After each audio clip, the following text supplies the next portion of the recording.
y que nos empieza a acompañar en este momento de Cool Radio, de Cool Manía, Sí. es Rafael Labourdet, quien es el escritor, ¿no?, de un libro que ha sacado en cuanto al amateurismo en Estudiantes de La Plata, y se trata del Toro Calandra, un personaje que, bueno, ahora le vamos a andar preguntando a Rafael de qué se trata. ¿Cómo andas, Rafael? Buenas tardes, Leo y Luca te saluda. ¿Qué tal, Leo? ¿Cómo les va? Buenas tardes. ¿Cómo te trata la tarde? ¿Bien? Todo bien, todo tranquilo. Bueno, Rafael, para ir metiéndonos en tema, preguntarte, ¿no? Es un personaje de la historia amateur de Estudiantes de La Plata, el Toro Calandra.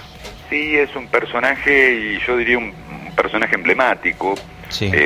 Este libro iba a ser, en realidad, un libro estrictamente del amateurismo, pero cuando llegué al personaje, cuando lo entré a indagar un poco, me di cuenta que era mejor escribirlo desde el lugar de él, desde la mirada de él, porque fue realmente decisivo para esa etapa, y bueno, poder desandar el libro desde otro lugar, ¿no? Bastante más romántico, porque bueno, esa era una época romántica de amor a la camiseta, y creo que bueno, fue mucho más placentero, sobre todo porque es un personaje muy querible, además de haber sido un buen jugador de fútbol para la época, no solo jugó en Estudiantes sino en la selección también, y me causó mucho placer. Fue muy lindo el trayecto de este libro que salió hace poquito. Claro, y bueno, también preguntarte cómo te fuiste encontrando de quien hablamos, de Calandra, porque justamente decías que vos el libro lo estabas enfocando para otra parte, para el lado de sacar la historia de Estudiantes desde lo amateur. ¿Cómo te encontrás? Y a partir de ahí te cambian todos los planes, porque cambiaste todo ahí. Sí, no estrictamente todo. La parte del libro inicial quedó como un dossier. Es decir, quien se encuentre con el libro va a ver que en el final, en el capítulo 6 sería, se ve la historia condensada de lo que fue el Estudiantes desde su fundación hasta el año 30, que fue el último año amateur. Y los otros capítulos están vistos desde un lugar, digamos, mucho más llevadero, porque se va contando la historia tanto de Estudiantes, pero desde la mirada del Toro, que fue un tipo, fue muy querido, alguien, o sea, yo no lo conocí, él murió en el año 73, y o sea, no queda gente que lo haya visto jugar inclusive, claro. Pero sí podemos decir que marcó un camino. El propio Bilardo contaba que cuando Bilardo llegó a Estudiantes, con la primera persona que se encontró fue con el Toro Calandra. Sí. Y el Toro Calandra le dijo: mirá, pibe, que esto es una familia, Y ese concepto es el que él mismo fue construyendo desde la década del 20, que fue en la que jugó, hasta después de haber dejado de jugar al fútbol.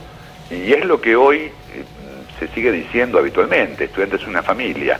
En el Toro Calandra está reflejado eso, porque su familia inclusive estuvo muy ligada al club, y por eso el personaje me pareció tan emblemático como para poder ponerlo al frente de este laburo. Claro, y justamente hablando de la familia, obviamente han quedado los Calandra, y si te pudiste encontrar con alguien, obviamente que estuvo en compañía de él, si a partir de ahí pudiste conseguir información, datos, cosas viejas, porque es difícil conseguir data de tantos años atrás. Tal cual. El contacto fue con una de sus hijas, con quien sigo, por supuesto, el vínculo, porque esto recién arranca, digamos, todavía el libro hay que presentarlo. Su hija Amalia, hay una historia muy linda, y porque desde que el Toro jugaba, él jugó entre el año 22 y el 29, su familia, su madre y la que era su novia en ese momento, recortaban de los diarios y fueron armando tomos con recortes. Tanto recortaron y pegaron que llegaron a armar 10 tomos. Los tomos son gigantescos. Es una barbaridad, sí. Y lo que se puede decir es que ahí está casi la historia de Estudiantes, porque lo siguieron armando posteriormente a que el Toro dejó de jugar. Es decir, que vos ahí te encontrás con información de primera mano y con recortes que seguramente en hemerotecas y en otros lugares no los vas a conseguir. Digamos que tuve una ayuda muy importante con eso, y además fue muy placentero poder leerlo. Uno lo termina viendo más como hincha de fútbol a veces que como periodista, porque realmente daba placer. Y eso creo que fue la base también que me llevó a elegirlo como personaje. Claro, tal cual, o sea, sí, debe ser en hemerotecas o como por ejemplo esta que está en Plaza Rocha con los diarios del día, debe ser difícil de encontrar algo. Vos encontraste un tesoro, totalmente. Seguro. La biblioteca de la universidad también, yo le hago un agradecimiento especial porque ahí también se mantiene mucho material. Esto vale decirlo porque se pueden consultar diarios de todas las épocas y hay bastante, y de ahí también se pudo obtener. Sí, sí, los diarios sábana. Yo estuve en una investigación también y es bastante disfrutable agarrar esos diarios, así que me imagino cómo habrás disfrutado hacer esta investigación y al día de hoy también en esa investigación te encontraste con el libro, el del Nolo Ferreira, ¿no? Porque el Calandra tiene mucho que ver con Nolo y el aguante que le hizo para que se queden estudiantes con la familia. Exactamente, el libro del Nolo ya es casi un incunable, no se consigue. Sí. Fue un libro que hizo un colega, Enrique Escande, que era el corresponsal de la agencia EFE. El libro es del año 91-92, ahí hay también mucha información. Y sí, lo que decías es tal cual, el Toro Calandra, junto con otros jugadores de Estudiantes y de Gimnasia, integraban un equipo que se llamaba el Apolo. Esto empezó entre el año 22 y 23. Era como un combinado de Estudiantes y de Gimnasia. Sí. Y se iban de gira, y por qué no decirlo también de joda, por el interior de la provincia, y jugaban partidos amistosos. En uno de esos amistosos en Trenquelauquen vieron que había un fenómeno, que era el Nolo Ferreira. Y ahí lo trajeron. Como suele suceder con tantos jugadores, el primer partido lo jugó mal. No se sabe si estaba nervioso o qué, pero lo jugó mal y no lo querían dejar en Estudiantes, lo querían devolver a su pueblo. Pero los Calandra insistieron y a tal punto que el Nolo al otro partido jugó un poco mejor y ya en el tercer partido, que fue un partido que Estudiantes le gana a Ferro 4-2, el Nolo hace 3 goles y toda la gente quedó deslumbrada. Claro. Por lo tanto, la historia de ellos dos está muy ligada. Además, cumplían años el mismo día. El Nolo Ferreira vivió en lo de los Calandra, que eran muy hospitalarios y siguen siéndolo. Por lo tanto, es como para agradecerles a ellos también que, de alguna manera, uno de los emblemas de Estudiantes históricos se haya quedado y no haya seguido la suerte de tantos otros jugadores que a veces juegan un partido mal y ya no son tenidos en cuenta y desaparecen, ¿verdad? Sí, a full. Claro, justamente hay un nerviosismo importante, tienen que demostrar todo en un partido, pero bueno, parece que eso fue durante todas las épocas igual. Parece que sí. Preguntarte de Rafael, ¿a quién compararías hoy en día a Calandra? ¿Con qué jugador de Estudiantes? ¿Y con Braña? ¿O una mezcla entre qué y quién? Porque de Braña seguramente si jugaba de número 5 algo debe tener. Sí, hay que marcar una diferencia primero entre el fútbol de hoy y el fútbol de antes. Sí, las formaciones. Y me refiero puntualmente al fútbol amateur.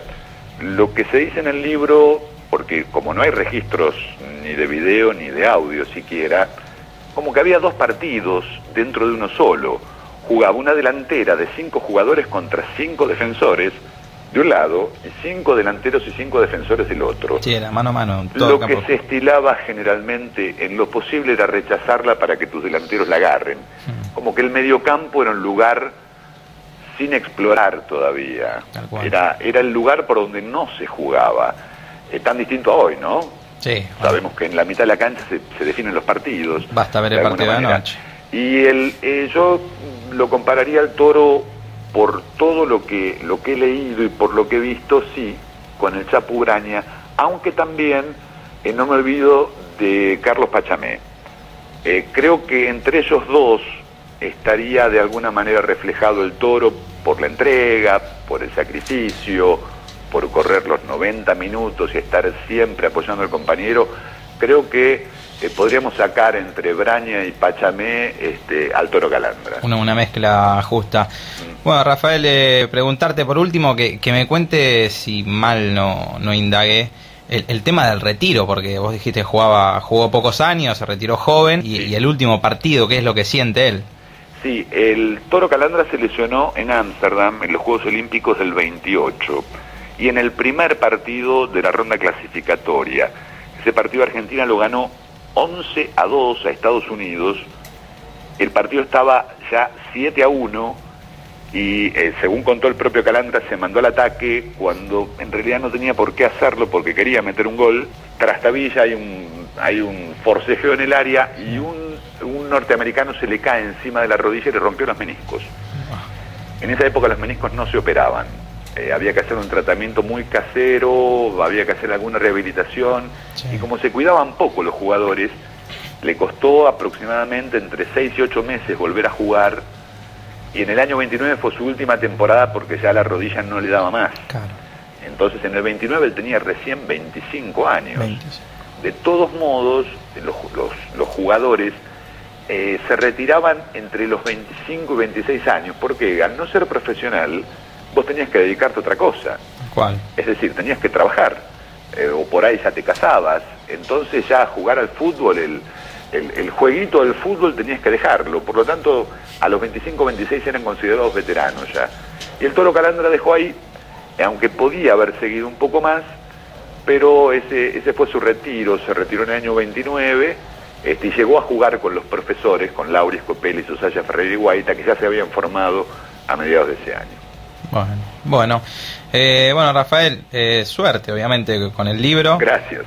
Seguramente todos los hinchas de Estudiantes lo estarán leyendo de un momento a otro, como nos acota la producción con un gran sí. Y bueno, si tenés alguna forma de que se comuniquen con vos, alguien quiera hablar.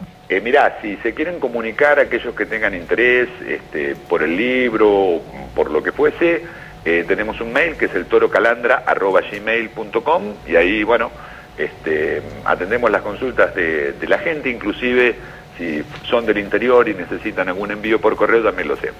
Bueno, bárbaro. Bueno, Rafael, muchas gracias. Gracias, chicos, un abrazo. Un abrazo.